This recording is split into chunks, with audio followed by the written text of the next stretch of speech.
जय श्री राम दोस्तों, आज हम आप सब राम भक्तों के लिए लाए हैं राम और रावण युद्ध का वो भाग जो सिखाता है कि कैसे बुराई पर अच्छाई की विजय होकर ही रहती है।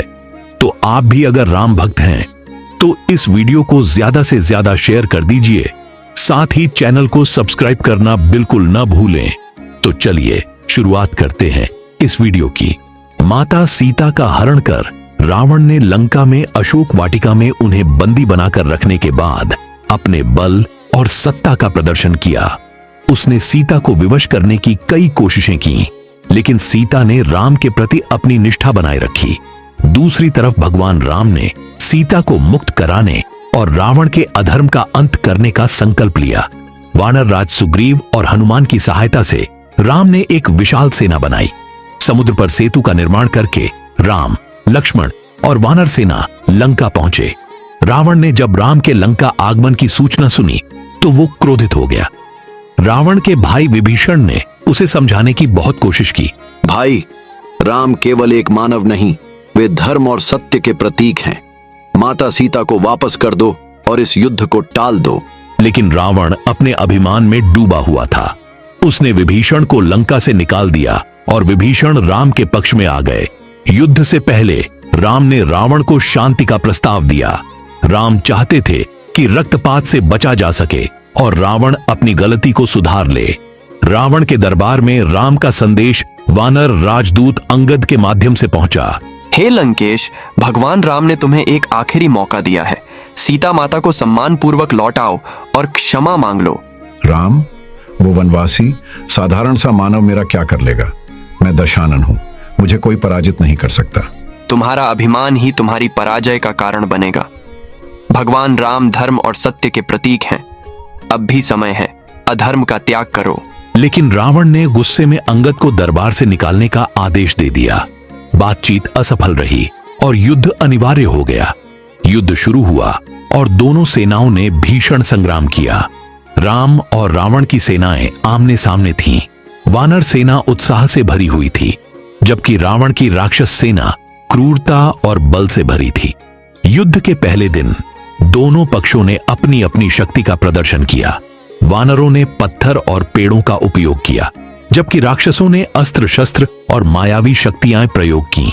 युद्ध के दौरान रावण के पुत्र मेघनाद ने अपनी मायावी शक्तियों से वानर सेना को परेशान किया। उसने लक्ष्मण पर ब्रह्मास्त्र का प्रयोग किया, जिससे लक्ष्मण मूर्छित हो गए। राम ने हनुमान को संजीवनी बूटी लाने का आदेश दिया। हनुमान ने हिमालय से संजीवनी बूटी लाकर लक्ष्मण को जीवित किया। अंततः राम और रावण का सीधा सामना हुआ। रावण ने अपने 10 सिर और 20 भुजाओं के साथ युद्ध भूमि में प्रवेश किया। उसकी उपस्थिति से पूरी सेना भयभीत हो गई। तुम्हारे पास क्या है वनवासी? मेरे पास असीम शक्ति है, मैं अमर हूं। रावण, तुम्हारे पास शक्ति है परंतु धर्म नहीं। तुम्हारी पराजय निश्चित है। ये युद्ध तुम्हारे अहंकार और अधर्म का अंत करेगा। रावण ने गुस्से में अपने शक्तिशाली अस्त्रों का प्रयोग किया, लेकिन राम ने अपने धनुष और तीर से हर बार उसका सामना किया। दोनों के बीच भीषण युद्ध हुआ, लेकिन ये युद्ध खत्म नहीं हो रहा था, क्योंकि रावण को भगवान शिव से अमृता का वरदान मिला हुआ था। जब भी श्री राम रावण का सिर काटते, वो फिर से जीवित हो उठता। राम जी परेशान हो उठे। तभी विभीषण, जो रावण के भाई थे, धर्म का साथ देते हुए राम के पक्ष में खड़े थे। उन्होंने राम को रावण की कमजोरियों के बारे में बताया। प्रभु, रावण के शरीर में अमृत उसकी नाभि में स्थित है। जब तक नाभि को निशाना नहीं बनाया जाएगा, वो अमर रहेगा। राम ने ये जानकारी सुनकर अपनी रणनीति बनाई। राम ने ब्रह्मास्त्र का प्रयोग करते हुए रावण की नाभि पर निशाना साधा।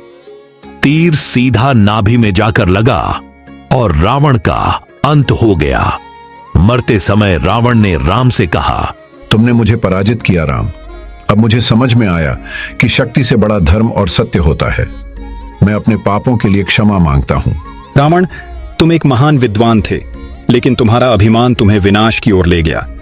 ये युद्ध अधर्म का अंत और धर्म की विजय है। रावण के अंत के बाद राम ने लंका का राज्य विभीषण को सौंपा और माता सीता को मुक्त करवाया। उन्होंने अपने भक्तों और सेना को धन्यवाद दिया। राम ने कहा, ये युद्ध केवल मेरी विजय नहीं बल्कि सत्य और धर्म की विजय है। अधर्म का अंत निश्चित है, चाहे वो कितना भी शक्तिशाली क्यों ना हो। लंका के लोग भी रावण के अधर्म से मुक्त होकर प्रसन्न हुए और विभीषण के राज्य को स्वीकार किया।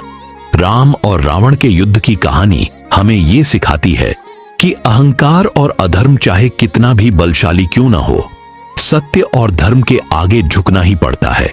ये कथा केवल एक युद्ध की नहीं बल्कि मानव जीवन के आदर्शों और मूल्यों की विजय का प्रतीक है। सत्य, धर्म और न्याय की हमेशा जीत होती है। तो आप भी अगर राम भक्त हैं तो इस वीडियो को लाइक और शेयर कर चैनल को सब्सक्राइब करना बिल्कुल ना भूलें और साथ ही जुड़े रहिए आपके अपने चैनल चटपटी कहानियां के साथ। जय श्री राम।